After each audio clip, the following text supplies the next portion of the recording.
Bismillahirrahmanirrahim. Bertepatan dengan tahun baru 1 Muharram 1446 Hijriah. Kata Hijriah berarti hijrah. Sebagai tanda syukur kepada Allah SWT, kita akan membuka beberapa ayat di surat Al-Anfal tentang orang-orang yang berhijrah. Hijrah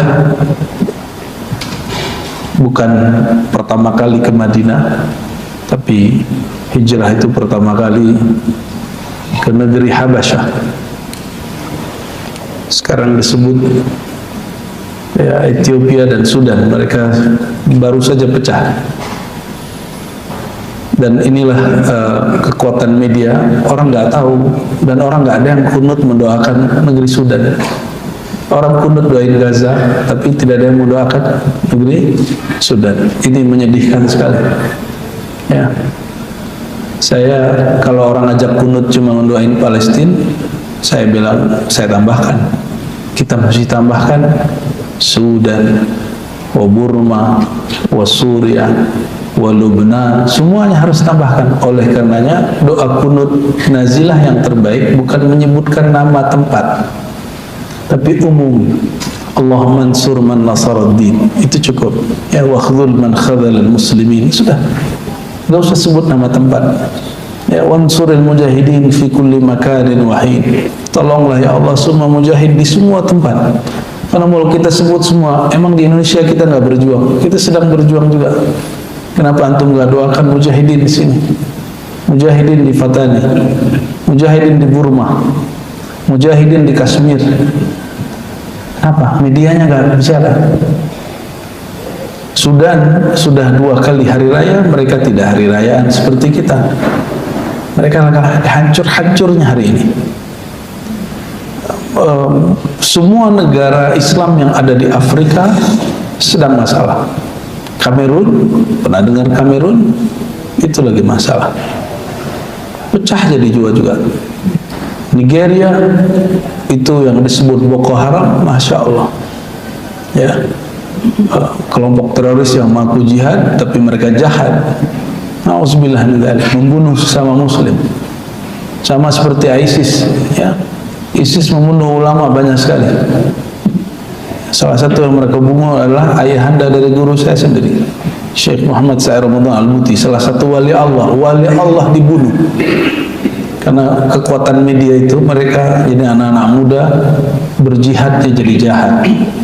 Ya, ini PR kita, Bapak Ibu, pengurus masjid wajib memfasilitasi kajian-kajian yang bukan menginspirasi kejahatan, tapi menginspirasi jihad yang sebenarnya.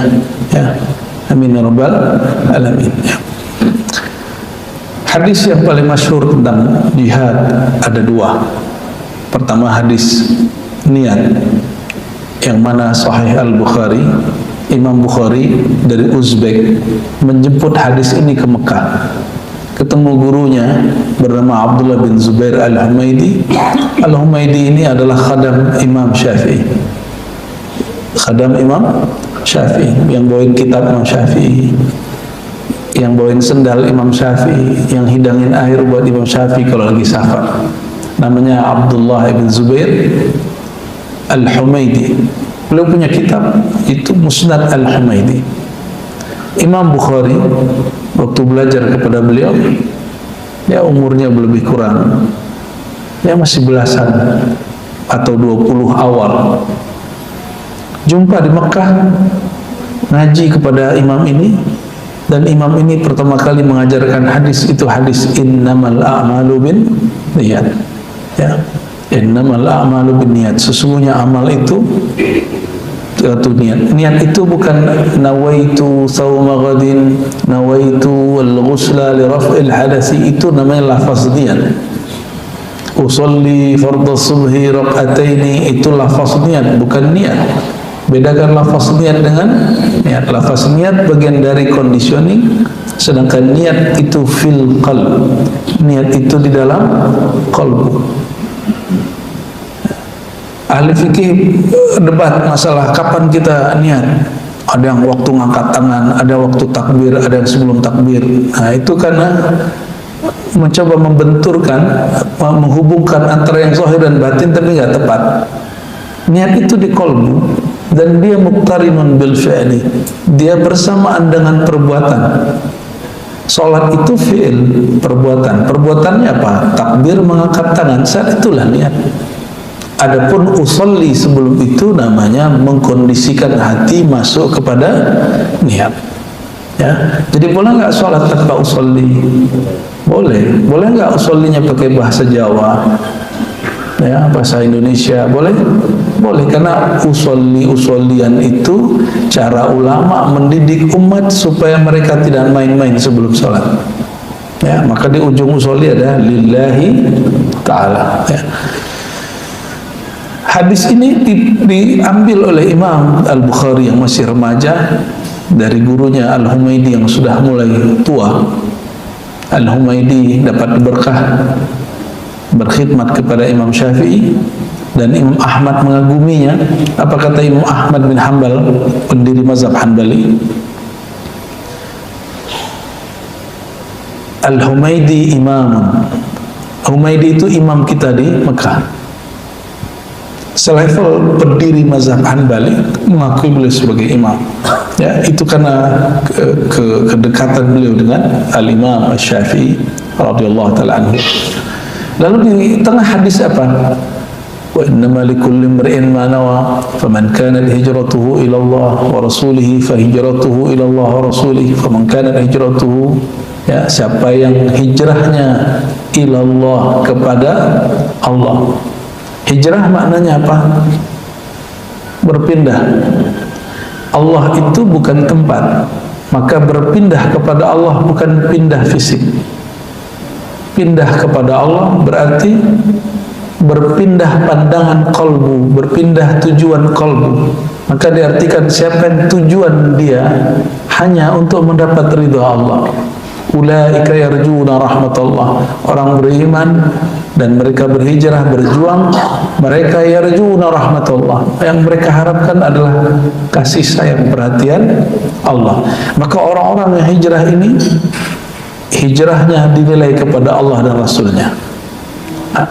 Pemaknaan hijrah yang di masa Nabi diajarkan dua. Jadi ada dua makna hijrah. Pertama, hijrah makani, hijrah tempat. Maka yang pertama tadi kita sebutkan, Nabi diperintahkan oleh Allah Subhanahu wa taala agar beberapa sahabat yang disiksa di Makkah untuk hijrah ke Habasyah. Itu nyebrang laut. Kenapa Habasyah ini rajanya An-Najasyi itu seorang Nasrani yang taat, yang masih murni, Nasrani yang masih menyembah Allah dan tidak menyembah Nabi Isa alaihissalam. Maka dikirim ke sana. Tapi sebelum sampai di sana, karena dulu tidak ada sosial media, maka ada penyair-penyair ulung dari kafir Quraisy juga dikirim dan bersamaan sampainya. Apa yang dilakukan oleh penyair-penyair kafir Quraisy ini? Menyebarkan gosip di kalangan istana sehingga sampai di telinga Raja Najasyi. Apa isunya? Jadi sudahlah mereka menyiksa orang-orang ini. Ketika orang ini berangkat ke setempat, orang ini pun dikata-katai, orang-orang ini pun dijelek-jelekin. Nah, coba perhatikan hari ini. Ini sifat orang-orang kafir Quraisy di zaman itu. Kita melihat ada orang yang kita nggak suka, datang ke suatu tempat, karena kita nggak suka sama dia, tempat itu ada orangnya, kita datang duluan, kita kasih hati-hati, ini orang sesat, ini hati-hati, ini orang jahat, ini hati-hati, ini orang, nah gitu. Sebelum orang itu datang, kita sudah menyebar isu dulu. Atas nama ustadzkah, atas nama dakwahkah, atas nama mengingatkan wasiat antara sesama mukmin. Tapi orang-orang hari ini kena waswas syaitan, ya akhirnya mereka mengira menghasut itu bagian dari wasiat bittaqwa. Orang mengira hari ini menghasut itu, menyebar fitnah itu, menyebar gosip dan memprovokasi itu bagian dari jihad fisabilillah. Begitu jahatnya syaitan itu kemudian mempengaruhi banyak manusia, sehingga manusia, tubuhnya manusia, batinnya syaitan. Akhirnya Sayyidina Muhammad SAW yang mengirim para sahabat, ya, dapat ujian lagi di sana, tapi beliau masih di Mekah, ya. Raja Najasyi karena diajarkan dalam ajaran-ajaran, ya, Injil itu sebutan Alkitab dalam bahasa Suryani, agar tidak berprasangka kepada orang, menebar kasih kepada orang. Akhirnya Raja Najasyi mengatakan, ayo kita buat majelis, kita perdengarkan apa ajaran yang diajarkan si Sang Muhammad, sehingga mereka, orang-orangnya, hijrah ke tanahku.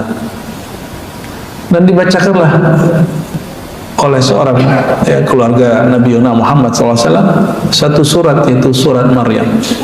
Kaf ha ya ain sad dzikra rahmati rabbika, itu tentang cerita tentang Nabi Zakaria, lalu tentang Nabi Yahya, lalu masuk kepada cerita Nabi Isa, Maryam, sampai di kisah-kisah Sayyidatuna Maryam, Sayyidina Isa. Itu Raja Najasyi nangis. Raja Najasyi nangis. Oleh karena kondisi inilah, maka di beberapa tempat di Quran diceritakan ahli kitab itu tidak semuanya sama, ya, ada mereka yang ahli tahajud, ada yang mereka hatinya lembut, ada yang mereka yang suka menghasut. Maka ahli kitab ini terbagi dua. An-Najasyi ini termasuk ahli kitab yang pertama, yang hatinya lembut, suka menghidupkan malam, suka menyebar kasih sayang. Ya, Raja Najasyi jangan dibayangin rajanya kayak gagah-gagah kayak raja-raja putih gitu, enggak, hitam, Pak. Ya, orang Afrika kebanyakan.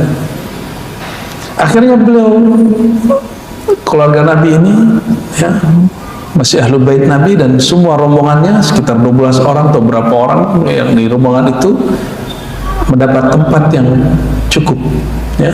Dan ini untungnya sahibul baitnya mengerti ilmu ma'rifat, mengerti adab bersyariat. Jadi kalau orang digosipin gak langsung kemudian percaya. Tapi hari ini banyak orang langsung percaya dengan kabar-kabar yang ada di sosial media. Ya, sekarang Bapak kalau datang ke setempat, ya, mungkin ada orang nanti ngabarin, si anu nggak bener, si anu itu orangnya jahat, si anu orangnya. Was-was itu akan membuat sahibul bait, teman kita di sana, sahabat kita di sana, akan was-was bertemu kita. Dan ternyata hari ini lebih mudah, cukup dengan, ya, Facebook, cukup dengan Instagram, cukup dengan, kalau arti sosial media itu dengan orang-orang itu, dengan mereka dengan YouTube, TikTok dan segala macam, ya. Baik, akhirnya mereka pulang juga, balik ke Mekah. Lalu Nabi SAW nunggu lagi. Ternyata ada perintah baru, hijrah gelombang berikut. Tapi sebelum hijrah gelombang yang kedua, beliau ternyata 3 tahun, bahkan di riwayat yang lain 5 tahun sebelum hijrah, itu diperjalankan dengan satu perjalanan yang kita sebut Isra, ya. Jadi Isra ini bagian dari hijrah. Ini jarang orang mengaitkannya. Dari mana kita tahu? Di Sahih Bukhari, di bagian hadis Isra, Sayyidina Muhammad SAW mengatakan, ketika aku menaiki Buraq, lalu Buraq itu terbang melangkah sejauh mata memandang, dan tempat pertama yang dia berhenti, itu tempat, kata Sayyidina Jibril, ya Muhammad, ini tempat engkau akan hijrah kepadanya. Jadi Nabi Muhammad SAW sudah diberi bocoran hijrahnya mau kemana. Jadi nggak milih-milih pakai ini. Maka gerakan kerohanian Nabi SAW bukan gerakan tebak-tebakan, bukan gerakan intelektual murni, tapi dia adalah gerakan ruhaniyah murni yang ditafsirkan oleh akal. Jadi apa kata Sayyidina Jibril? Ya Muhammad, ini adalah tempat engkau dan kaummu hijrah kepadanya. Itu tempat yang Nabi turun, yang jadi masjid hari ini, Raudhah. Jadi itu sudah ditandai oleh Sayyidina Muhammad SAW, Sayyidina Jibril waktu Isra. Disebut penandaan hijrah. Jadi ditandai dulu tempatnya sebelum hijrah. Ada ilmu begitu, Pak. Ya. Nah, itulah ilmu Nabi Muhammad sallallahu alaihi wasallam. Ya. Dan masalahnya yang kedua adalah hijrah. Ya, kita sekarang lagi ramai bicara tentang Gaza, Palestina. Ya. Tolong dibedakan, Al-Quds bukan di Gaza, Al-Quds di Palestina, dan Gaza bagian dari Palestina. Kita doakan saudara-saudara kita di sana. Amin ya rabbal alamin. Tempat itu Nabi juga datang ke sana, dan semua para nabi berkumpul di sana. Jadi alasan kita cinta kepada Al-Quds itu karena tempat itu berkumpul reuninya rohani semua para nabi radhiyallahu alaihi wassalam, dan semua para nabi ini salat di belakang Nabi Muhammad sallallahu alaihi wasallam. Itu ada Al-Quds.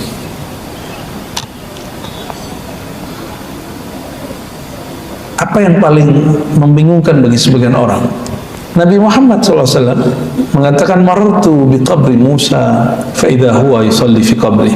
Aku melewati kubur Sayyidina Musa dan aku lihat dia sholat di dalam kuburnya.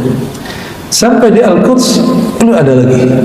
Dan semua para nabi ada di belakang Nabi Muhammad SAW. Dulu Nabi Musa berdoa, ya Allah, jadikan aku umat nabi umat akhir zaman. Kata Sayyidina Jibril, sudah ada nabinya, bro. Ya. Terus gimana? Berdoalah sesuka. Makanya Sayyidina Musa mengatakan, ya Allah, jadikan aku umat akhir zaman, umat Nabi Muhammad SAW.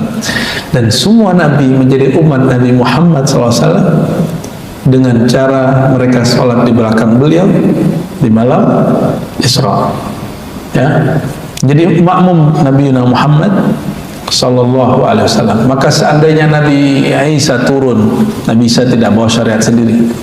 Beliau sudah pernah sholat di belakang Nabi Muhammad SAW. Artinya beliau sudah menjadi umat Nabi Muhammad sallallahu alaihi wasallam. Namun di hadis Bukhari yang tadi kita bacakan, siapa yang hijrahnya kepada Allah dan Rasulnya, hijrahnya akan sampai kepada Allah Rasulnya. Tapi siapa yang hijrahnya lidunya yusibuha aw imra'atin yankihuha fa hijratuhu ila ma hajara ilaih. Jika hijrahnya karena urusan lain, ya, hijrahnya karena dunia, hijrahnya karena mau menikahi seseorang, maka dia akan sampai. Ini dulu itu ada janda cantik namanya Imrul Qais.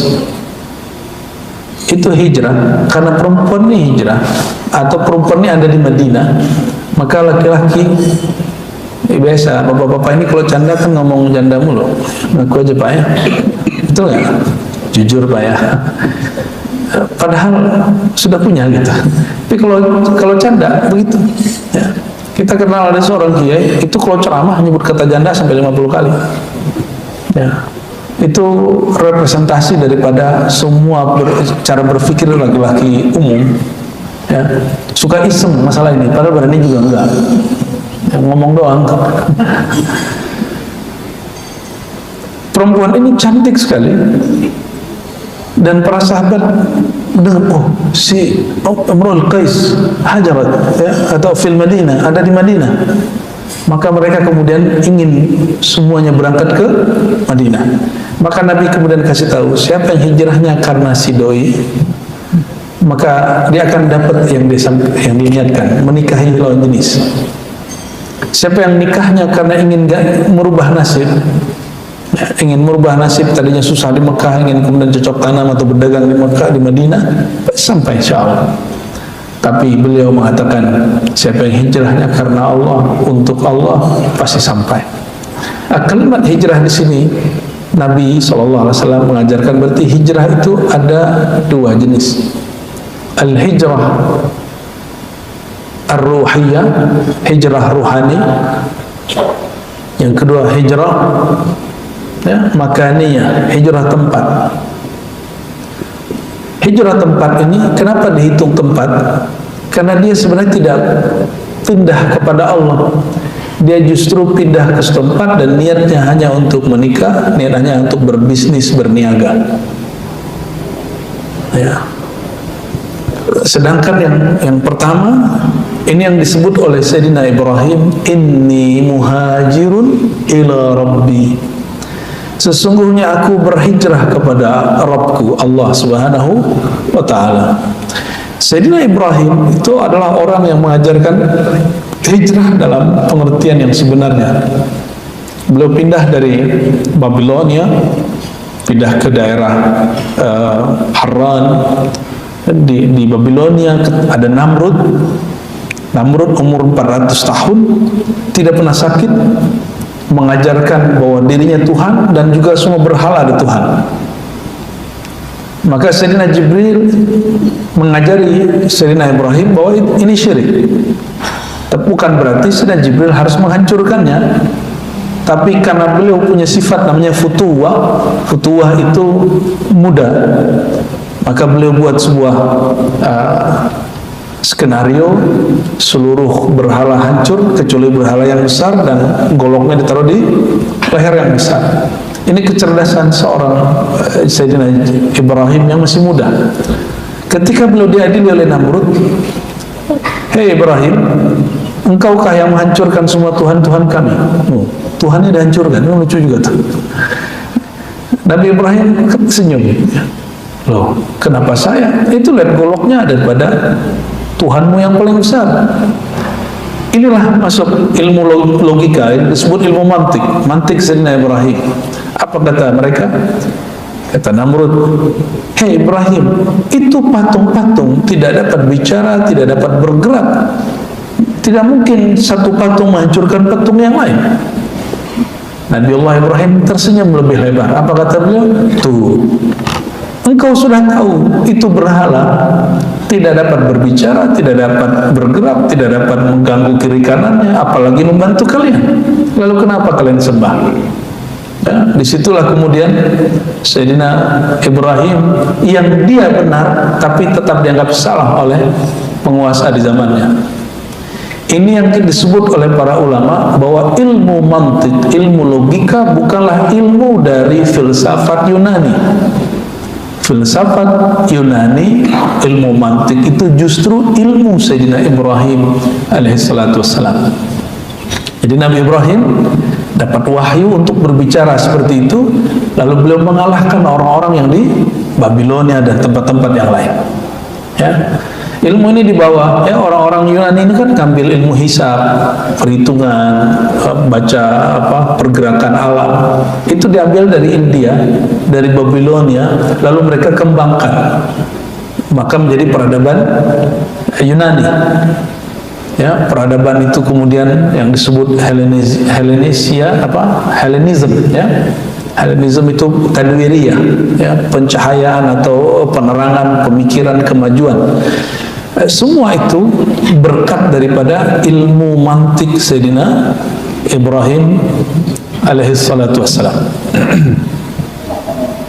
Baik. Jadi apa kata Sayyidina Ibrahim? Inni muhajirun ila rabbi. Sungguh aku berhijrah kepada Tuhanku. Allah karena bukan di satu tempat, Allah bukanlah benda, maka hijrah kepada Allah adalah hijrah ruhiyah, karena ruh tidak juga bertempat. Ruhnya di mana Pak? Di kepala, di kaki, di tangan. Di mana ruh kita? Kalau orang yang lagi tidur gitu, ruhnya lagi di mana tuh? Ruhnya lagi genggam sama Allah.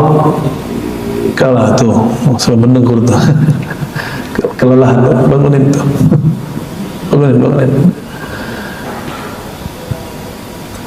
Jadi roh kita tidak menempati tubuh.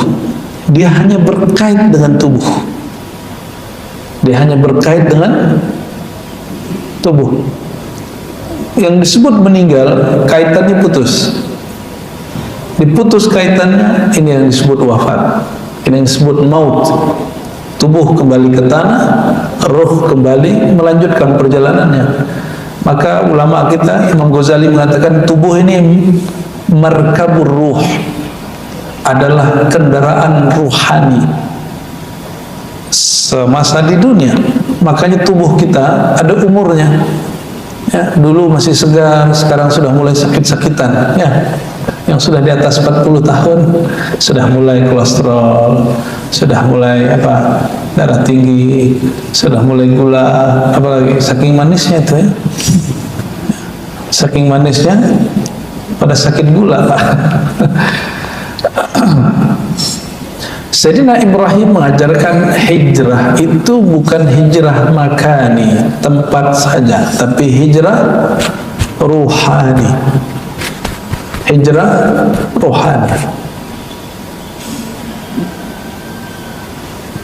Nah, di dalam surah Al-Anfal, ada surah Al-Anfal, nanti silakan dilihat.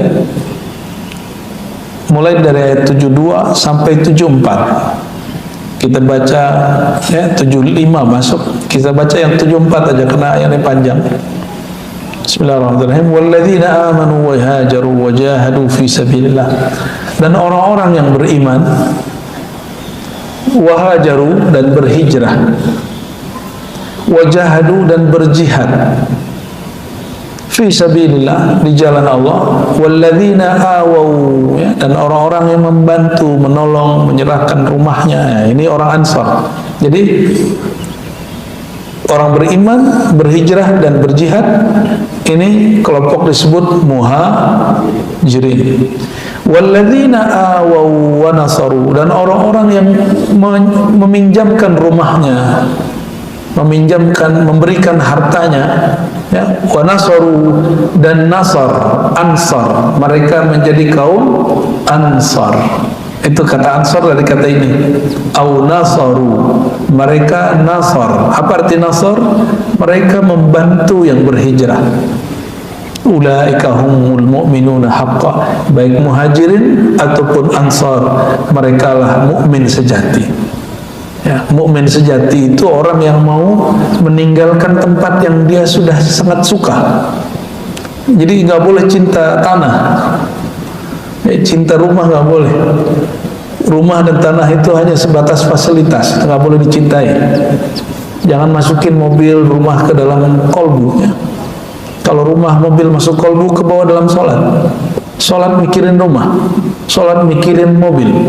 Ini yang terjadi pada orang sholat, tapi lupa, saya udah kunci mobil itu belum, motor itu belum. Itu cinta kendaraannya masuk ke dalam kolbunya. Akhirnya dalam sholat dia bukan menyembah Allah, tapi dia menyembah kendaraannya. Ya. Sama, pekerjaan gak boleh masuk ke hati, cukup masuk pikiran. Pikiran kita boleh berpikir banyak, tapi kolbu dia hanya maunya Allah Subhanahu wa Ta'ala. Baik muhajirin ataupun ansar, mereka lah mukmin sejati. Lahum maghfiratun, ada jaminan untuk muhajirin dan ansar.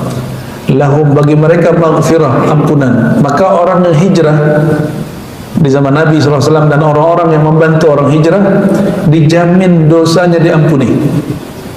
Kalau sudah diampuni, wa rizqun karim, dan rezeki yang mulia, yang murah, dari Allah yang Maha Pemurah, maksudnya surga. Bahkan dimulai dari masa mereka di dunia sudah merasakan keindahan itu. Rezeki yang paling mahal Bapak Ibu itu rezeki iman dan saudara seiman. Makanya tolong jangan ikut-ikutan ribut-ribut soal nasab. Jangan ikut-ikutan ribut masalah si fulan Suryani apa, nggak usah ya, nanti merusak ukhuwah Islamiyah kita. Nggak usah ribut-ribut masalah itu. Siapa yang ikut-ikut ribut, coba tinggalkan. Ini ruhul hijrah. Semangat hijrah adalah semangat menyatukan orang yang beda suku, beda kulit, beda tradisi, beda kota, kemudian menjadi satu dalam nama Allah Subhanahu wa Ta'ala. Ini yang disebut lahu maghfiratu wa rizqun karim. Mereka diampuni oleh Allah. Nah, ampunan kita sudah jelaskan kemarin. Maghfirah itu artinya delete, ya. Allah menghapus memori-memori atau efek-efek daripada zulumatuz zan, ya, gelapnya dosa. Nah, itu arti daripada maghfirah. Sering dengar kata maghfirah ya? Ada namanya maghfirah, atau ada masjid maghfirah, ada mushaf maghfirah. Mushaf apa nih? Ya. Banyak sekali istilah maghfirah. Maghfirah artinya penghapusan dosa. Oleh karenanya yang diampuni dosanya dan yang dijamin masuk surga tidak hanya 10 sahabat Nabi radhiyallahu taala anhum, tapi 124.000 sahabat dijamin masuk surga, diampuni semua dosanya. Namun itu bertahap, kelompok ini begitu ya. Orang yang hijrah, lalu ahlul badar, lalu orang ikut perang Uhud, terus sampai kemudian limitnya adalah nanti Nabi SAW menaklukkan Mekah, merebut kembali Mekah. Itu limitnya, tahun 8 Hijriah. Orang yang beriman sebelum Fathu Mekah beda statusnya dengan orang yang beriman setelah Fathu Mekah. Orang yang beriman ya sebelum terjadi fitnah puncak akhir zaman, khuruj Dajjal, Al-Mahdi, datangnya Dajjal, munculnya Al-Mahdi, itu beda dengan orang yang beriman, yang mengerti masalah ini setelah itu terjadi. Itu beda ya, itu mirip-mirip seperti itu. Kita kembali ke ayat ini. Orang-orang yang disebutkan di sini Muhajirin dan Ansar, kita lihat sama-sama berkorban. Muhajirin berkorban meninggalkan hartanya, tanahnya, kampungnya. Orang Ansar mengorbankan kepemilikannya untuk dipakai oleh orang-orang yang hijrah. Inilah yang kemudian berhasil Nabi SAW lakukan, menyambung jalinan kasih sayang. Maka di ayat berikutnya disebutkan faulaika wa ulul arhami ba'duhum aula bi ba'din. Jadi disebut mereka ini orang-orang yang sudah tergabung kepada kasih sayang Allah Subhanahu wa taala. Saya dapat satu ungkapan dari guru-guru kita. Saudara seiman itu kadang lebih kuat daripada saudara senasab. Ya, saudara seiman kadang lebih kuat daripada, bahkan pasti lebih kuat daripada saudara senasab. Ya, kita doakan orang-orang yang sedang bertengkar masalah nasab, Allah islah kalbu mereka, amin ya rabbal alamin. Semoga nanti ada kiai-kiai yang karismatik, ada habaib-habaib yang karismatik, ada zuriat-zuriat oleh semua yang karismatik yang mengislah anak-anak muda yang sedang bertengkar ini ya. Amin ya rabbal alamin. Lalu hadis ya, ini bagian ujung yang mau saya sampaikan ya, tapi nggak tahu ini panjang atau tidak. Nabi SAW mengatakan la hijrata ba'dal fathi. Jadi setelah para sahabat hijrah dan Nabi hijrah ke Madinah, di Madinah itu Bapak Ibu, Nabi hanya 10 tahun. Tapi di tahun ke-8 Nabi SAW diperintahkan untuk merebut kembali Mekah. Anehnya apa? Ternyata perintah itu sudah ada bersamaan dengan haji dan umrah 2 tahun sebelum itu tahun ke-6 Hijriah. Maka tahun ke-6 Hijriah ini ada yang sering saya ceritakan tentang konflik antara kafir Quraisy, lalu menyebabkan Nabi mengalah, lalu ada sahabat Nabi yang membentak Nabi Muhammad SAW. Ya. Kenapa Nabi SAW dibentak? Karena sahabat itu berpikir kalau kita benar, kita mesti menang. Sedangkan Sayyidina Muhammad SAW tidak berpikir kalau Anda benar, tidak mesti selalu menang. Anda harus ngalah dulu gitu, menang dulu dari diri sendiri. Kisah ini disebut dengan kisah Hudaybiyah. Terjadi di Bukit Hudaybiyah, lembah Hudaybiyah, yang kira-kira hanya 15 kilo atau 10 kiloan dari pusat kota Mekah, dari Ka'bah itu. Bayangkan orang bawa senjata sudah mau pergi umrah, dan itu sahabat Umar udah bawa hadiah untuk keluarganya yang ada di Mekah, karena Sayyidina Umar berhasil berdagang di Madinah, tapi tidak boleh masuk. Itu Mekah udah kelihatan, tapi nggak boleh masuk. Gergetan nggak Pak? Ya, orang kalau demo itu langsung rusuh itu. Ya. Ternyata karakter itu sudah ada pada Umar. Karakter itulah yang kemudian dijinakkan oleh baginda Nabi Muhammad SAW. Jadi jangan dikira Nabi Muhammad SAW ketemu sahabat-sahabat itu baik-baik semua. Enggak. Sahabat itu beragam tabiatnya. Itu yang kemudian dididik oleh beliau sampai mereka menjadi al-insan al-kamil, al-nafs al-mutmainnah, jiwa yang ideal. Walhasil apa yang terjadi? Terjadi konflik di antara sahabat. Ya, kalau kita ini benar, kita mesti ngalahin. Kita bawa senjata, jumlah kita banyak. Ya, ditegurlah Sayyidina Umar oleh Sayyidina Abu Bakar. Ya, karena dia membentak Sayyidina Muhammad sallallahu alaihi wasallam. Maka jangan heran jika ada pejuang-pejuang hari ini atas nama Islam, kalau nggak belajar bab ini, mereka akan terus-terusan membentak guru-gurunya. Karena guru-gurunya lebih santai, lebih rileks, mengerti bagaimana isyarat-isyarat dari Allah. Mereka nggak sabar. Anak-anak muda ini nggak sabar. Ya. Mereka membentak gurunya bukan dengan kata-kata yang menyakitkan, tapi sekarang membentak gurunya dengan takdir. Ya. Mulai muncul, ya, anak-anak muda ketika dia ada suatu perjuangannya yang nggak sesuai dengan gurunya dia kemudian dibentak. Bentaknya bagi takdir. Ya. Allahumma sholli ala Muhammad. Jika itu terjadi, saya khawatir api-api Khawarij mulai muncul di umat Nabi Muhammad SAW. Khawarij ini kelompok yang menjadikan gerakan politik sebagai bagian dari iman. Maka beda politik dengan dia, beda iman. Ini perhatikan. Itu ajaran siapa? Kelompok Khawarij, musuh Sayyidina Ali, musuh semua sahabat Nabi radhiyallahu ta'ala anhu. Ciri-ciri mereka apa? Menjadikan politik bagian dari iman, maka beda politik, beda iman. Dan itu bukan ajaran Islam yang dibawa Nabi Muhammad SAW. Politik bukan bagian dari iman.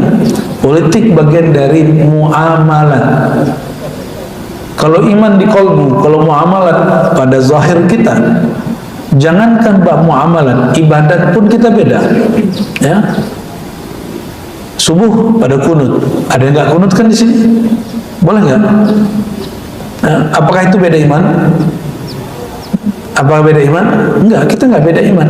Kita hanya beda cara beribadah, tapi tujuannya sama. Kenapa beda perjuangan politik? Dia nggak beda iman. Nah, ini spirit hijrah. Spirit hijrah apa? Jangan sampai beda politik, beda pergerakan kita kemudian menganggap orang beda iman dengan kita. Ya, ini kita ulang-ulangi ya. Sebelumnya saya pernah diundang ke suatu pesantren, ya. Pesantren itu kiainya almarhum, ya, semoga Allah mengampuni, Allah firlahu, mengancam santri-santrinya, beda coblosan nama saya, beda politik, bukan santri saya. Sampai kejadian begitu, Pak.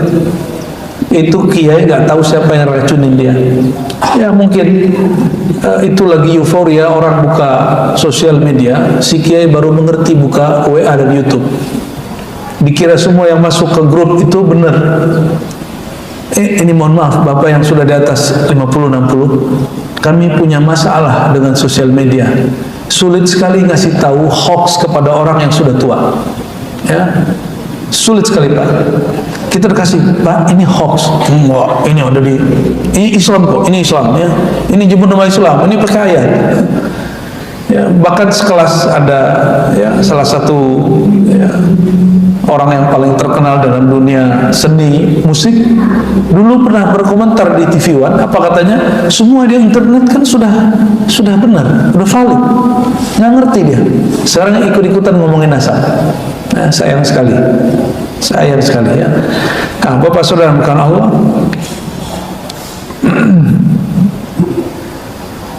Orang-orang yang berhijrah di zaman Nabi Sallallahu Alaihi Wasallam yang mereka bawa, ternyata Nabi Sallallahu Alaihi Wasallam ada menangkap di hati mereka ada sesuatu selain niat kepada Allah Subhanahu Wa Taala. Setelah Fathu Mekah, para sahabat ini yang tadinya sudah di Madinah sudah mendapatkan yang mereka niatkan, Nabi kemudian membuat garis la hijrata ba'dal fathi. Ini hadis yang sahih. Tidak ada lagi hijrah berpindah dari satu tempat ke tempat lain dalam pengertian yang zahir. Ba'dal fathi, setelah Mekah kembali direbut oleh orang Islam, ya. Walakin jihadun wa niyah, yang ada hanyalah jihad dan niat. Jihad dan niat. Jihad artinya apa? Jihad itu melawan orang kafir atau melawan sesama muslim? Yang disebut jihad. Kalau milih presiden jihad kan? Sesama muslim kok. Ya, maka orang-orang yang menggunakan ayat untuk kepentingan politik itu penistaan, dan harusnya mereka dilaporkan seperti Ahok dulu dilaporkan. Tapi mereka nggak ada yang dilaporkan. Justru mereka yang tukang lapor dulu, ya. Saya pengajar ilmu tafsir juga, Bapak Ibu, ya. Kami mengamati bagaimana orang-orang yang demo memperkosa ayat-ayat Allah Subhanahu wa taala. Bagaimana orang-orang yang sudah teracuni otaknya lalu kemudian meracuni orang lain dengan menggunakan ayat-ayat Allah. Ya, bacain ayat. Ayat itu nggak ada kaitan sama demo, nggak ada kaitan sama pemilihan umum. Coba saya mau tanya, Rasulullah SAW di masa beliau ada pemilihan presiden nggak? Ada nggak? Ada partai A, partai B nggak? Ada Jokowi, Prabowo nggak di situ? Ada SBY nggak di situ? Ada Soeharto? Nggak ada. Lalu kenapa ayat itu dipakai untuk masalah pemilihan presiden? Maka orang yang menggunakan ayat itu bukan pada tempatnya. Saya khawatir termasuk kepada orang yang disebutkan dalam hadis Nabi, man fassara al-Quran bira'yihi falyatabawwa maq'adahu minan nar. Siapa yang mencoba mencocok-cocokkan, mentafsir-tafsirkan Quran dengan ra'yunya, dengan kepentingannya, maka siap-siap tempat tinggalnya, tempat duduknya api neraka. Ya, maka kita melihat mereka udah kayak neraka, ngomongnya udah kayak neraka, ya, meneraka-nerakakan orang. Auzubillah min dzalik. Ya, perempuannya berjilbab, laki-lakinya pakai baju orang-orang yang soleh. Disitulah baru kita faham kalimat yang ketiga, walakin jihadun wa niyah. Jihad, ini waniyah, ini pembacaannya ada dua, waniyatin dan niat. Tapi ulama ahlullah mereka bacanya jihadun waniyatan. Waw di situ namanya waw ma'iyah, jihad bersamaan niat. Jihad berdasarkan niat. Niatnya apa? Ya.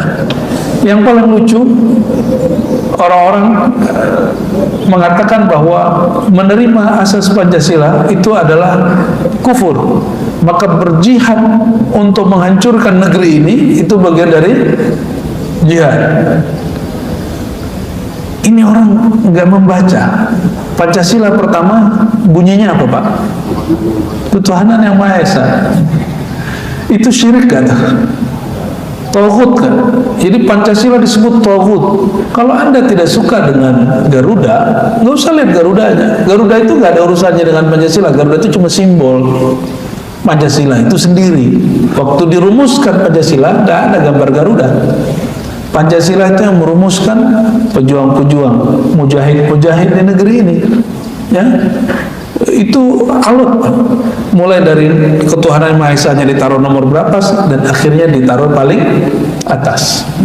Ya, ketuhanan yang Maha Esa, di mana syiriknya, di mana tauhidnya? Itulah aneh-aneh kelompok-kelompok ekstrim yang akalnya sudah keracun, ya. Akhirnya tidak membaca isi sesuai dengan apa yang tertulis. Bapak Ibu saudara karena Allah, maka semangat Muharram itu semangat jihad wa niyah, bersamaan dengan niat. Dan tadi ikutin kaidah yang awal, an-niyatu, niat itu adalah amal yang muqtarin, amal hati yang bersamaan dengan gerak badan. Jadi kalau mau umroh, saya pengen umroh, itu belum niat, itu namanya angan-angan. Tapi kalau Bapak Ibu sudah nabung, Itu namanya sudah niat. Saya ingin ngaji, saya ingin belajar kepada fulan, datangi tempatnya. Tempatnya jauh, ya sudah niat lalu menabung. Saya nanti akan mulai buka tanggal. Saya tanggal sekian mau ikut ngaji. Ya, jangan seperti beberapa sahabat kita, meninggal si guru yang dia inginkan, dia nangis, ya Allah, saya sudah ingin ngaji 3 tahun lalu tapi nggak sempat, sekarang guru sudah meninggal. Itu namanya tangisan palsu. Itu tangisan palsu, ya. Dan sekarang kita beruntung ada sosial media. Bapak Ibu subhanahu Allah, inilah inti daripada 1 Muharram. La jihad, la hijrata ba'dal fathi. Setelah tahun ke-8 Hijriah, maka tidak ada lagi hijrah secara zahir, yang ada hijrah secara maknawi, yang berarti jihad, perjuangan bersamaan dengan niat.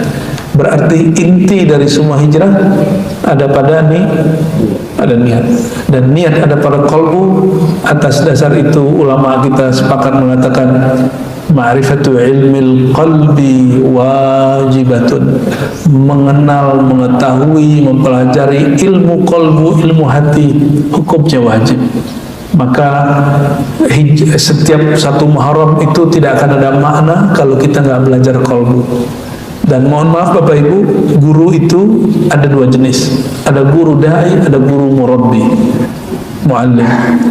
Guru da'i mendatangi Bapak, saya sekarang lagi tugasnya da'i, maka saya datang ke masjid ini, ya, ilmunya dihantarin.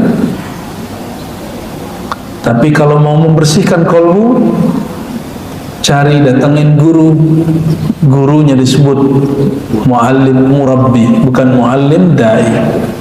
Jadi muallim yang pendakwah, berceramah, tabligh akbar, jadwal rutinan tiap bulan, tiap minggu, itu terus itu namanya muallim da'i. Muallim da'i dia tidak sampai membentuk karakter orang. Tapi muallim murabbi, itulah sifat Nabi Muhammad SAW. Apa kata beliau? Innama bu'ithtu muallima. Dengan apa Rasulullah SAW mengisi hijrahnya? Aku hanyalah diutus sebagai muallim, guru. Muallim di situ artinya murabbi, orang yang mentarbiyah, mendidik, membentuk jiwa para sahabat. Bayangkan lagi soft-soft begini, orang yang sudah senior dibandingkan sahabat lain, namanya Abdullah bin Mas'ud, kakinya agak sedikit maju. Lalu Nabi mundur dari tempat imam, dan beliau kemudian mendorong sedikit dadanya Abdullah, ya mundur sedikit, dirapi-rapin satu-satu. Enggak seperti orang baca kisah Sayyidina Umar, ya, dia baca kisah tapi separuh-separuh. Ya, Sayyidina Umar meluruskan saf dengan pedang. Akhirnya si imam ketika memandang orang lagi sholat, memandangnya seperti kayak membunuh orang, ya, kayak mau makan orang. Ini ente baca kisah nggak sesuai. Sayyidina Umar begitu karena perang kalah, lalu diingatkan oleh orang-orang tua sahabat, hei Umar, jika engkau sholat saja tidak bisa ngatur, gimana engkau bisa ngatur lagi jihad?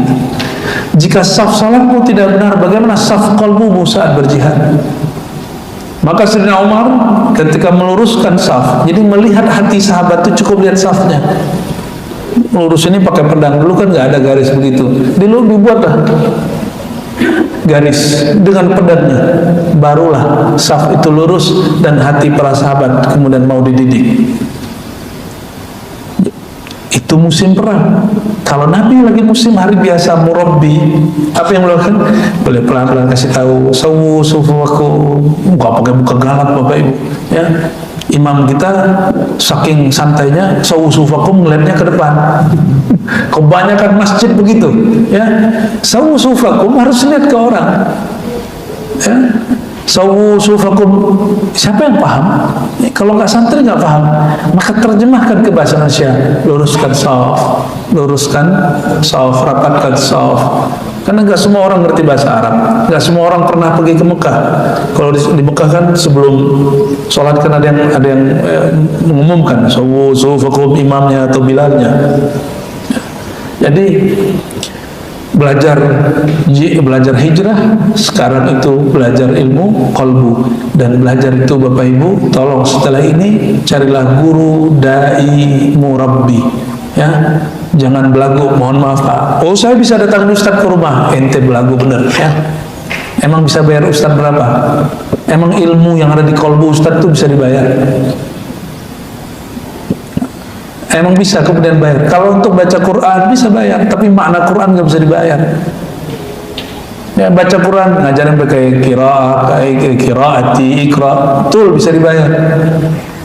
Ngajarin irama Quran bisa bayar, tapi makna Quran itu nggak bisa dibayar. Nur Quran nggak bisa dibayar.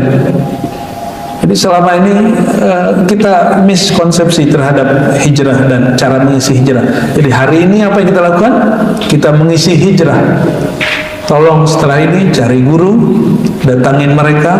Jangan hanya mendatangkan mereka ke masjid atau bisa mendatangkan mereka ke rumah. Ya, para sahabat mendatangkan Rasulullah ke rumah bukan mengajar. Ini perhatikan. Mereka mendatangkan Rasulullah ke rumah untuk mendapatkan berkah. Bahkan ada sahabat ini yang paling levelnya low, ekonominya paling rendah, sahabat Ibnu Ummi Maktum, sahabat yang nggak bisa melihat, artinya dia nggak bekerja. Nabi diundang untuk makan di rumahnya pun dia datang, apalagi sahabat yang kaya. Ketika datang, apa yang Nabi tanyakan? Wahai Ibnu Ummi Maktum, di mana engkau mau aku sholat memberkati rumahmu? Gitu maksudnya. Maka dia kemudian memilih satu tempat yang kemudian dia jadikan musola. Belum jadi musola, berkat Nabi sholat di situ, tempat itu dijadikan musola oleh Ibnu Ummi Maktum. Ini perhatikan ya, mengisi hijrah bukan saja mendatangkan guru, tapi datangilah guru. Ya, kalau kita mendatangkan guru bukan supaya dia jadi guru tetap di rumah. Nah, tapi supaya keberkahan tetap ada di rumah. Boleh dia ceramah di rumah, boleh, gak apa-apa. Tapi bukan itu tujuan aslinya, tapi supaya rumah kita diberkahi oleh Allah Subhanahu wa Ta'ala ya. Semoga tahun ini 1446 qalbu kita sudah mulai ketemu petanya, GPS-nya ya, kemana mau dituju, siapa yang mau dicari. InsyaAllah kita masuk kepada hijrah ruhiyah. Amin ya rabbal alamin. Wa sallallahu ala sayyidina Muhammad. Subhanakallahumma wa bihamdika asyhadu an la ilaha illa anta astaghfiruka wa atubu ilaik.